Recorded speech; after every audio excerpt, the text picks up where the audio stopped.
akong isyu karon ang siloso nga anak. Usa ka anak ang malipayon sa iyang pamilya. Kay tungod lagi, siya ray usa nga anak sa iyang ginikanan. Tanang gugma ihatag sa iyaha. Tanang pagpangga na atanan naka-atensyon sa iyaha. Apat, miabot ang mga tuig na buntis ang iyang nanay.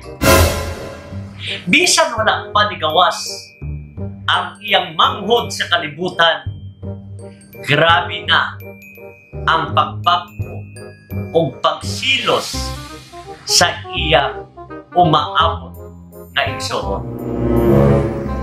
O sa dihang gawas na sa kalibutan ang iyang manghod,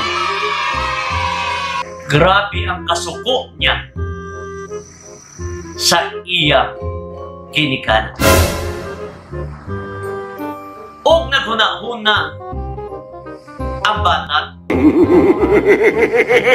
para mawala sa kalibutan ang iyang manghod, pagtulog siyang nanay ng gabi, iya kining butangag hilo ang tutoy sa iyang nanay para pagtutoy sa iyang manghod, mamatay ang iyang What? O pagkagabi ni Ana, gibutangan niya hilo ang tutoy sa iyahang nanay.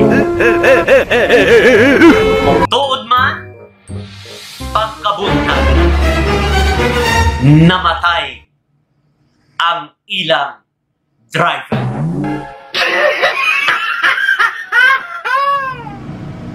Mga pamalandong, ayaw kasi na sa imong isig katawo.